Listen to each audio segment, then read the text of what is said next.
200 gram കരളും കുമ്പും ചിക്കൻ്റെ കേട്ടോ. ഇത് ഒരു 6-7 ചുവന്നുള്ളി, ഒരു തക്കാളിയുടെ പകുതി തക്കാളി, കഴുകി വൃത്തിയാക്കിയ കരൾ കൂമ്പും വട്ടും എല്ലാം കൂടി അരിഞ്ഞു വെച്ചേക്കുവാണേ. പിന്നെ ഞാനൊരു പകുതി തക്കാളി അരിഞ്ഞു വെച്ചിട്ടുണ്ട്. ഇത് ചെറുനാരങ്ങയുടെ ഒരു പകുതി ജ്യൂസ് എടുത്ത് വെച്ചിട്ടുണ്ട്.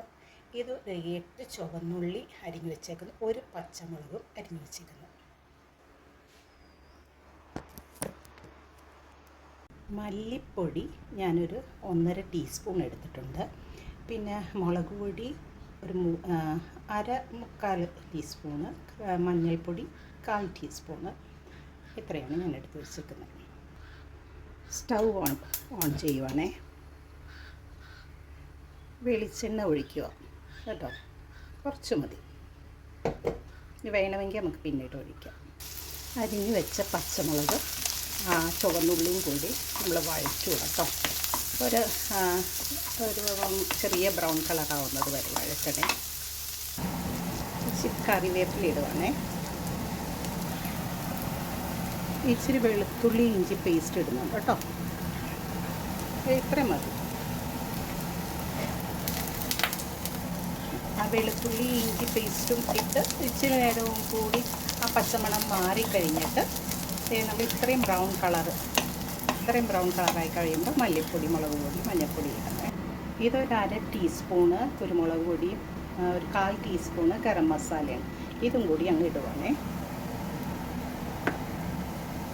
പച്ചമണം മാറുന്നത് വരെ ഇത് വഴറ്റുക.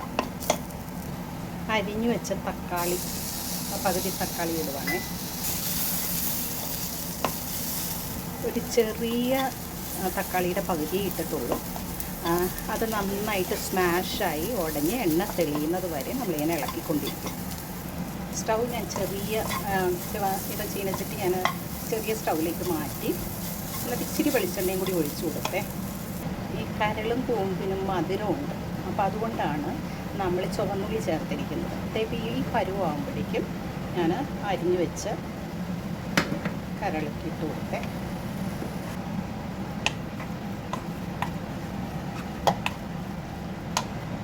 ഈ കരളിനും കൂമ്പിനും എപ്പോഴും ഒരു ചെറിയ ഉപ്പുണ്ട്. അപ്പോൾ നമ്മൾ ഉപ്പ് അധികം ഇടരുത്, ഒരു നേരിയ ഉപ്പേ ഇടാവൂ. ഇത്രയും ഉപ്പേ ഞാൻ ഇട്ടിട്ടുള്ളൂ, വേണമെങ്കിൽ പിന്നെ ഇടാം. കുറച്ച് നേരം ഈ അരപ്പിൽ കിടന്ന് കുറച്ച് നേരം ഇങ്ങനെ കിടക്കണേ. കുറച്ച് നേരം വഴറ്റി ഇട്ടിട്ട് ഇച്ചിരി കഴിയുമ്പോൾ തിളച്ച വെള്ളം കുറച്ച് ഒഴിക്കണം, വേവാൻ വേണ്ടി കുറച്ച് തിളച്ച വെള്ളം. കുറച്ച് നേരം ഞാൻ ആ ഇറച്ചി വഴറ്റി എന്നിട്ട് അത് കഴിഞ്ഞിട്ട് ഇച്ചിരി തിളച്ച വെള്ളം ഒഴിക്കുവാണേ.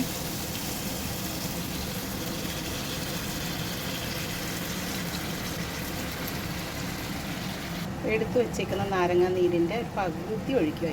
പിന്നെ വേണമെങ്കിൽ പിന്നെ ഒഴിക്കാം. ഇച്ചിരി കറിവേപ്പിലയും കൂടി ഇട്ട് എന്നിട്ട് സ്റ്റൗ താത്തി വെച്ചിട്ട് അടച്ചു വെച്ച് വേവിക്കണം കേട്ടോ. കരൾ അത്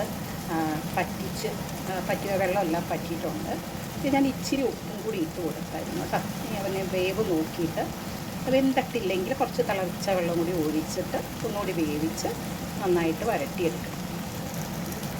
വേവ് ഇച്ചിരി കൂടി വേവാനുണ്ട്. അപ്പം ഞാനതുകൊണ്ട് ഇച്ചിരി കൂടി തിളപ്പിച്ച് വെള്ളം ഒഴിക്കുക.